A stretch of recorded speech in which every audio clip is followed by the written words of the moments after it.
Halo semuanya, namaku Karlan Nasrul Aksel dari STI 23, NIMku 18223 017.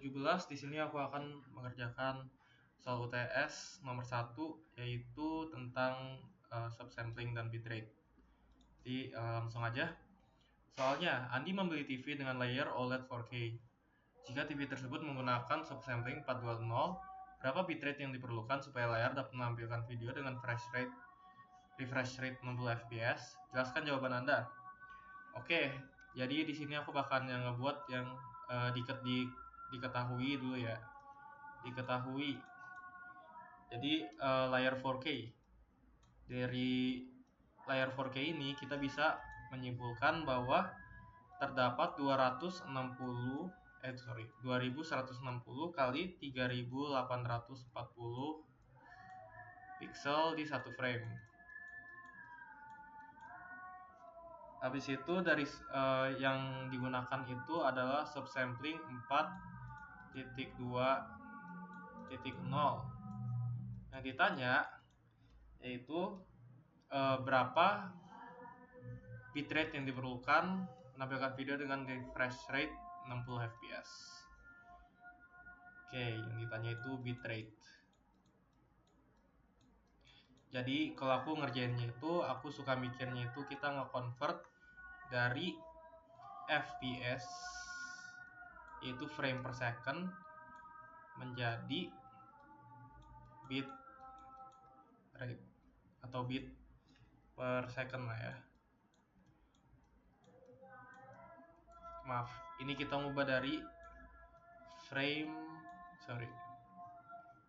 aku membuatnya itu fps, kita jadiin dulu jadi bit per frame, habis itu dikali frame per second. Nah, kalau kayak ini langsung kelihatan kan. Jadi kita pertama kita harus ngitung bit per frame dulu. Setelah itu kita kali dengan frame per second yang kita udah tahu, yaitu 60. Gimana cara kita nyari bit per frame? Nah, pertama-tama kita harus nentuin dulu kira-kira dalam satu frame ini ada berapa pixel. Ya gampang, tinggal kita kaliin gitu.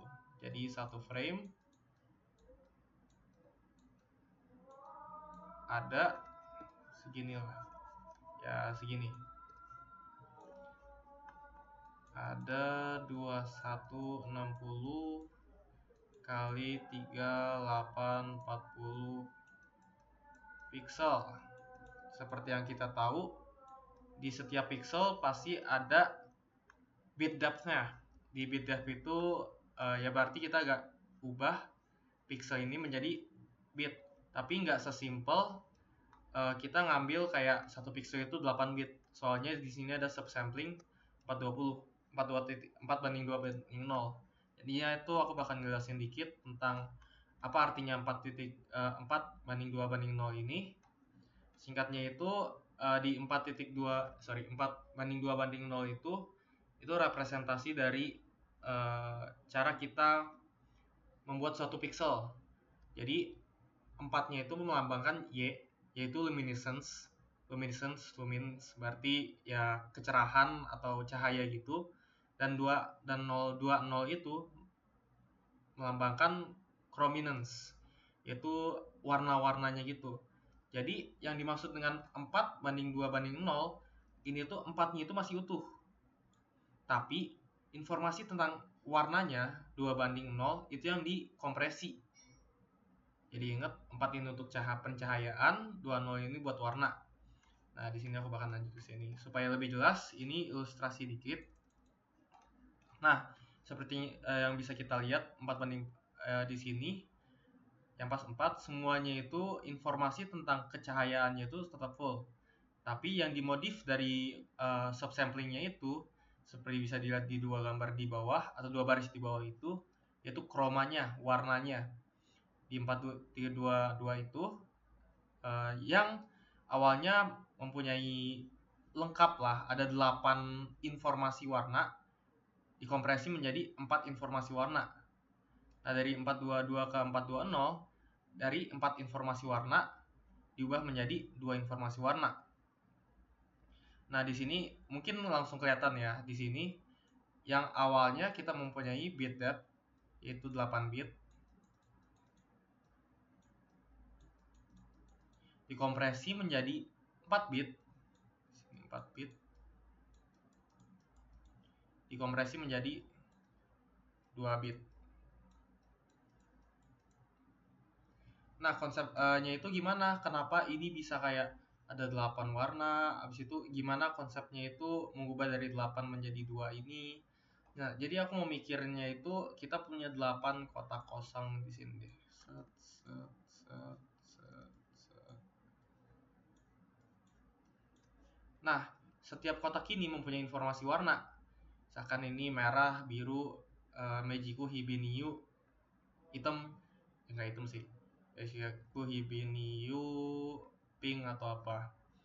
Nah, di Mejiku Hibiniu itu di 422 kita mengosongkan yang awalnya semuanya ada informasi warna, kita mengosongkan di sini.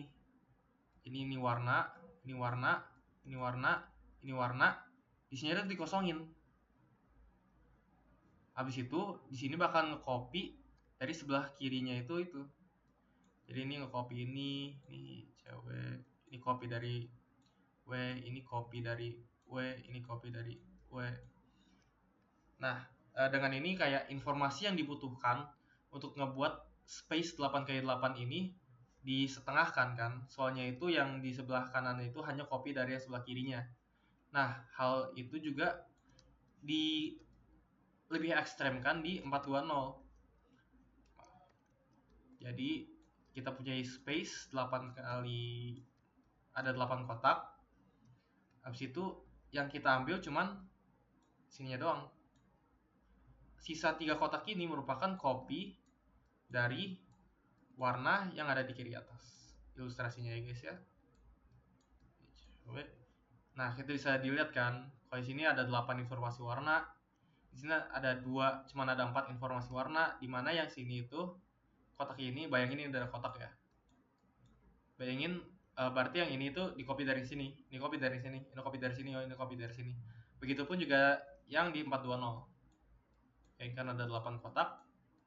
Informasi warnanya itu yang di 3 ini kita hemat-hemat itu dengan cuman mengcopy dari sebelah kirinya doang, sebelah kiri atasnya doang. Nah, dengan itu kita bisa ngambil bit depth-nya itu untuk CB plus CR. Masing-masing mempunyai 2 bit depth. Bit. Situ ini 2 bit. Sementara yang Y-nya itu masih lengkap kan ya. Soalnya ini nggak bakalan diubah-ubah apa-apa. Mempunyai 8 bit. Kita bisa simpulkan untuk setiap pixel mempunyai 12 bit per pixel. Oke. Nah, berarti kita udah dapat informasi 12 bit per pixel ini. Zoom out dikit. Kita bisa mengubah yang awalnya satuannya itu dari 1 frame ada berapa pixel, kita bisa ubah menjadi 1 frame ada berapa bit. Soalnya kan 1 pixelnya itu ada 12 bit kan. Berarti di 1 frame kita mempunyai 2160 dikali 3840 dikali 12 bit. Nah, jadi kan ya berarti di setiap segini bit ada berah. Berarti terdapat bla bla bla bla bla bit per frame. Bla bla bla bit per frame. Ya udah, cara kita mencari berapa, ini kan baru 1 frame kan. Kalau 60 frame gimana? 60 frame. Intinya gitu lah. Ya, semua ini kita kalikan dengan 60. Berarti ada 2160 dikali 3840 dikali 12 bit per frame. kita dikalikan dengan 60 frame per second. Coret-coret, kita dapetin 2160 dikali 3840 dikali 12 bit dikali 60 sama dengan langsung aja ya, 5,97 gigabit per second.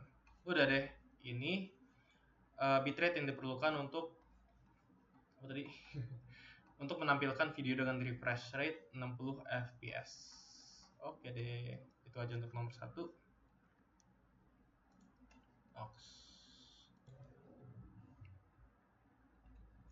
Oke, aku bakalan lanjut ke nomor 2. Nomor 2 ini tentang Huffman coding. Langsung saja. Buatlah data string yang berisi 5 karakter pertama nama depan Anda ditambah karakter strip, STI, strip, stay, strip, ITB akan dikompresi menggunakan algoritma Huffman coding. Contohnya sehingga stringnya dibentuk. Oke, yang pertama, buatlah tabel frekuensi karakter dari string yang terbentuk. Ya, namaku kan Carlen ya, lah ya. Jadi string yang itu bakal jadi CARLE strip, STI strip, stay, STI strip, ITB. Nah, di sini tinggal dihitung aja sih sebenarnya itu. C muncul sekali, A muncul sekali, R muncul sekali, L muncul sekali, E muncul 2 kali. Ini coret aja. S muncul 2 kali, T muncul 3 kali. Ini coret aja. I muncul 3 kali. Sorry.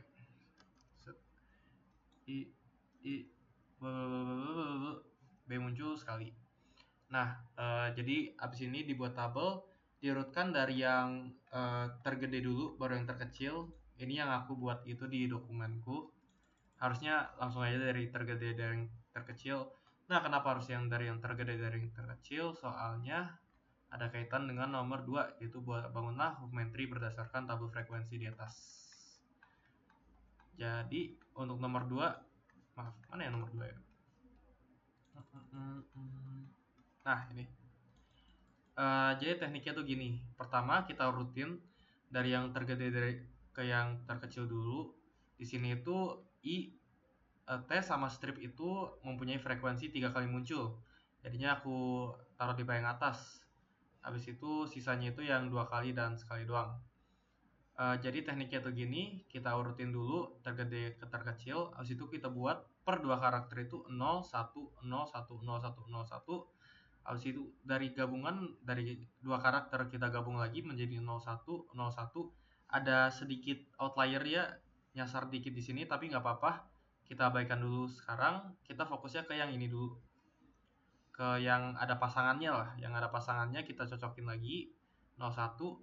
Habis itu di akhir-akhir baru kita pasangin sama outlier tadi, jadi 01. Nah, kita ngebacanya itu dari kanan ke kiri. Ini nomor 3 lah ya. Ya, mana sih? Soal nomor 3 yaitu tentukan kode biner. Nah, kita cocokin dari kanan ke kiri 0, 0, 0, 0. I, berarti itu 0, 0, 0.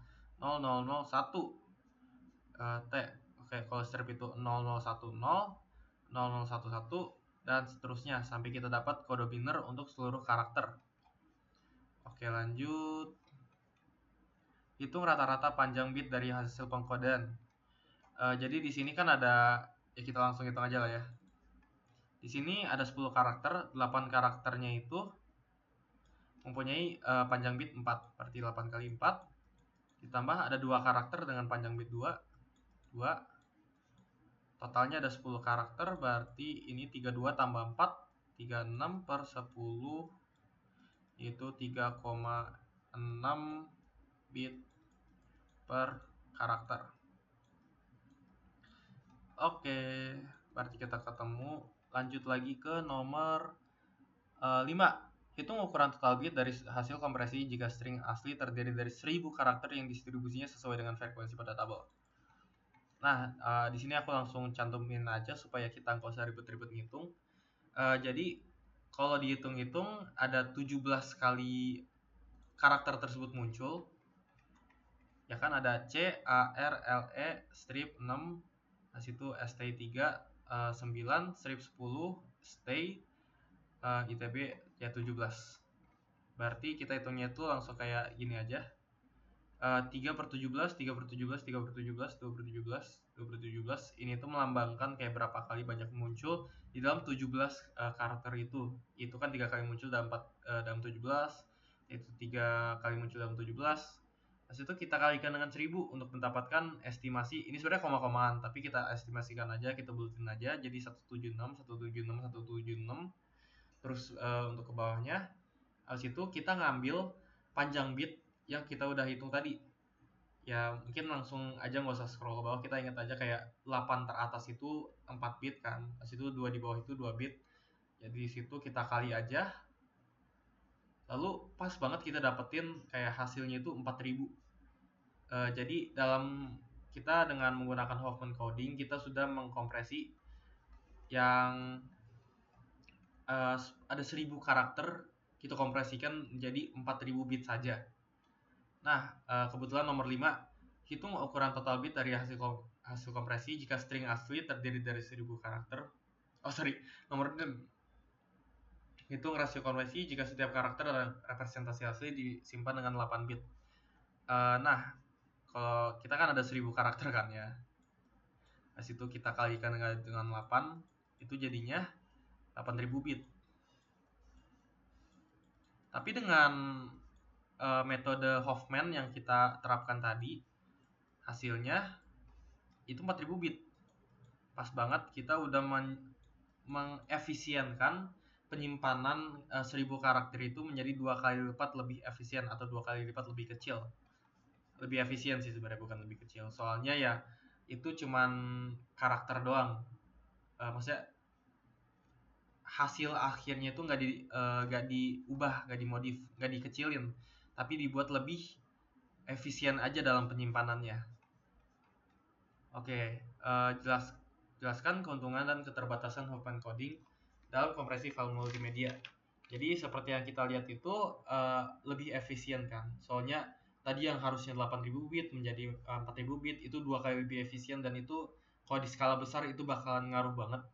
Habis itu yang kita tahu pun itu kompresinya lossless.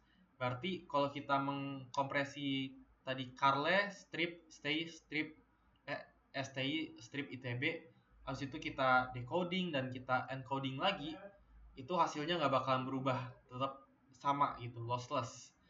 Dan ini juga cocok untuk kompresi teks atau mungkin suara gitu.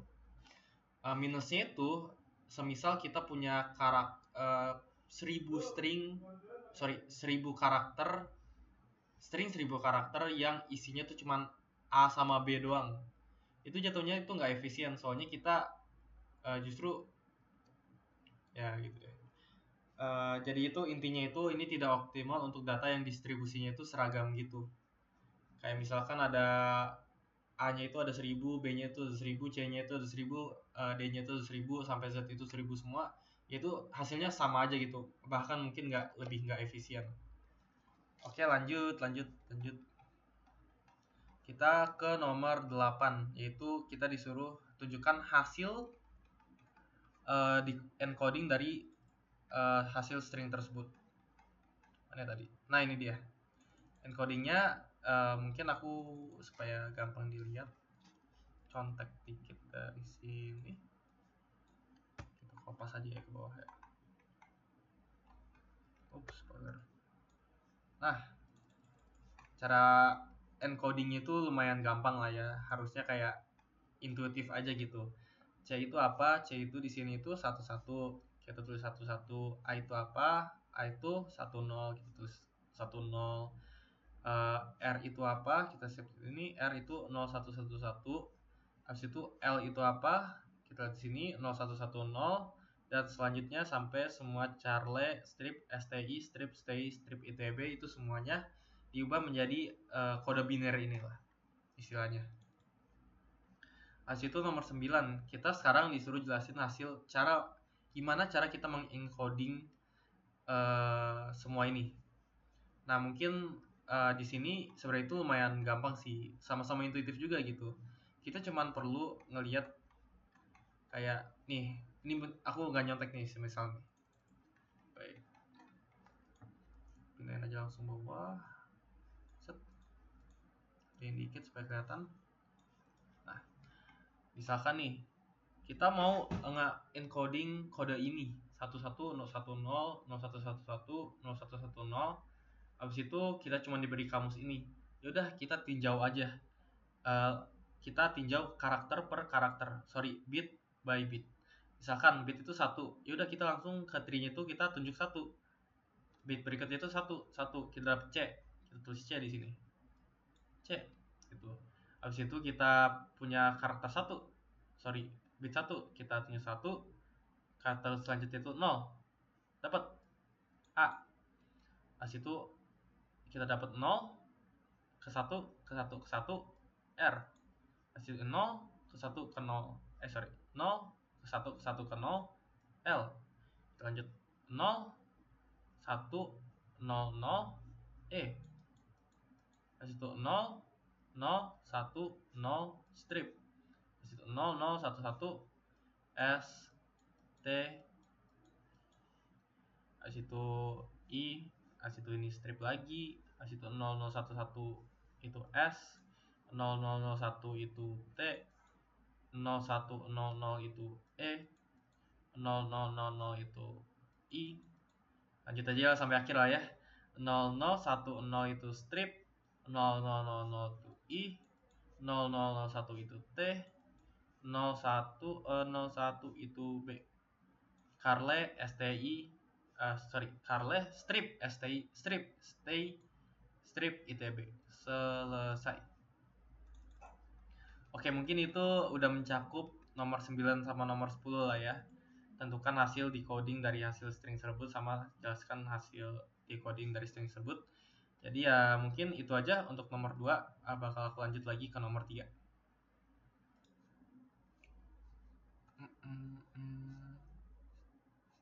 Udah nge-record belum ya? Udah, oke.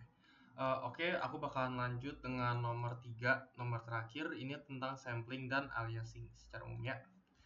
Oke, tangan ada C mayor dengan Do sama dengan 261,6 Hz, Re sama dengan 293,66 Hz, Mi 329,63 Hz, dan selanjutnya sampai Do tinggi. Habis itu alat ini memiliki dua mode sampling, yaitu 800 Hz dan 1000 Hz, A dan B. Nomor 1, untuk setiap nada tentukan apakah terjadi aliasing di mode A dan mode B. Jadi kita harus tahu nih konsep aliasing itu apa dan konsep sampling itu gimana. Jadi di sini dibilang kita mempunyai dua mode sampling, yaitu A pada 800 Hz dan B pada 1000 Hz. Jadi kalau kita nge-sampling, kita itu harus mempunyai frekuensi sampling yang 2 kali lebih tinggi daripada yang ingin disampling. Atau yang ingin disampling harus 2 kali lebih rendah daripada sampling rate-nya. Gitu. Yang kita bisa dilihat, kalau Do itu kan 261 kan.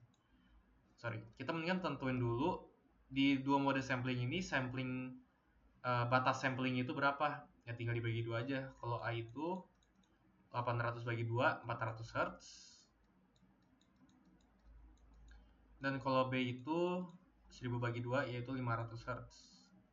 Nah, kita lanjut aja, langsung aja kita cocokin sama frekuensi-frekuensi di sini. Yang udah pasti yang bisa disampling dengan A itu berarti yang mempunyai frekuensi kurang dari 400, yaitu Do, Re, Mi, Fa, Sol. Masuk ke La itu udah nggak bisa. Soalnya kenapa? Soalnya frekuensinya udah lebih dari batas sampling dari mode A, itu 400. Jadi La, Si, sama Do gede itu nggak bisa disampling. Kita lanjut ke B, berarti yang di bawah 500 bisa, termasuk yang tadi nggak bisa, yaitu La dan Si. Jadinya Do, Re, Mi, Fa, Sol, La, Si itu bisa disampling. Yang nggak bisa disampling yaitu Do tinggi yang 523 lebih dari 500. Mungkin supaya lebih intuitif, lebih kelihatan, aku kasih lihat hasil pengerjaanku di dokumen. Nah, Kalau di A itu do sampai sol itu bisa, lah ke bawah nggak bisa. Kalau di B itu do sampai si itu bisa, do tinggi itu nggak bisa. Oke, kita lanjut. Jelaskan secara musikal apa yang terjadi ketika terjadi aliasing. Apakah ada nada yang dihasilkan masih sama? Tentu saja tidak. Nah, jadi konsepnya itu gini. Misalkan kita ambil C deh. C itu 493,88. Kita ingin sampling dia di frekuensi A ini atau di mode sampling 800 Hz. Kita udah tentukan nggak bisa. Jadi apa yang bakalan terjadi kalau nggak bisa? Emang kenapa nggak bisa gitu? Kenapa harus di bawah 400? Bakalan terjadi kayak gini nih. Jadi yang ingin disampling dimutlakan dikurangkan dengan samplingnya tadi 800. Ini hasilnya bakal kalkulator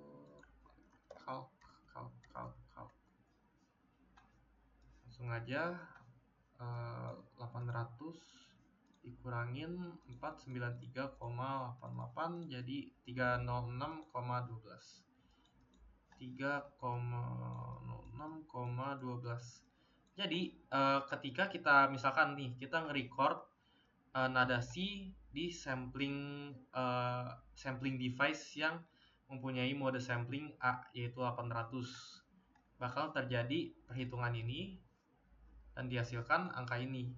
Angka ini atau frekuensi ini yang bakalan diputarkan ketika ketika kita menyetel nada la ini, nada C ini di yang pas kita lagi playback itu.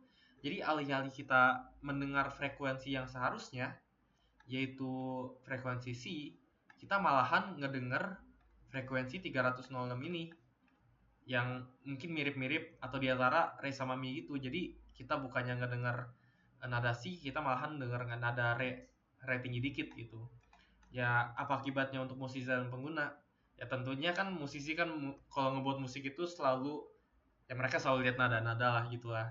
Jadi yang udah pasti terjadi itu nadanya bakal melenceng, off pitch gitu, dan pendengarnya itu bakal ngerasa itu ada distorsi dikit, nada yang aneh. Soalnya yang frekuensi yang diberikan itu aja bukan re bukan mi gitu. Itu malah diantaranya itu yang tentunya itu di telinga manusia bakal terdengar aneh gitu. Apalagi kalau musiknya benar-benar lagi flow-nya bagus, tiba-tiba ada nada yang melenceng dikit gitu kan bakalan aneh gitu, dan musiknya menjadi intinya nggak harmonis lah gitu. Oke, cek putar contoh hasil audio dengan dua mode sampling rate pada nada la sama dengan 440 dan jelaskan apa yang terjadi. Jadi aku udah menyiapkan kode Python-nya di sini, tapi yang bisa dilihat ya udah di run tapi exceeded with code 1 yang berarti error gitu. Somehow kayaknya aku pun juga nggak tahu gitu how ini bisa terjadi. Jadi aku bakalan mungkin demonstrasiin langsung aja pakai online pitch gitu. Ini aku dengar. Ini jangan gedein dulu. Pertama aku jelasin dulu. Ini kan kita udah ngambil dari C. Sekarang kita ngambil dari La 440 dengan mode sampling A yang kita tahu itu di bawah 440 itu di atas 800. Dia bahkan terjadi metode sampling sehingga bukannya kita menyetel 440 Hz, kita malahan mendengar 360 Hz. Mungkin kalau didemonstrasikan langsung bakalan jadi kayak gini. Kita aku gedein di OBS-nya dulu. Set. Nah, kayak HP ya guys. Soalnya aku nggak yakin kalau dari desktop itu bakalan kedengeran gitu.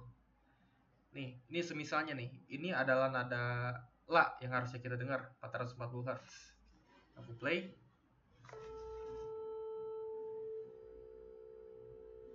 Suaranya harusnya kayak gitu. Tapi kalau misalkan kita nge-sampling nada ini di device yang punya sampling rate yaitu 800, batasnya 400, 440 itu lebih gede daripada 400, malahan bakal kita denger kayak gini. Gitu. Kedengeran kedengeran nggak ya?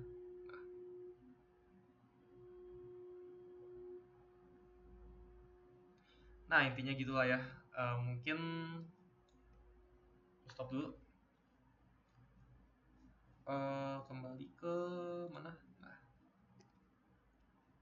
maaf, kurang lebih kecil lagi. Nah, oke deh. ABC udah kejawab. Nomor 3 selesai. Ya udah, mungkin itu aja dari aku. Mohon maaf bila ada kata-kata yang gak berkenan atau mungkin kesannya tuh video ini kayak terbuat secara buru-buru. Mohon maaf bila ada kesalahan dalam berkata dan terima kasih. Aku karena Axel dengan NIM 182230017 pamit. Terima kasih.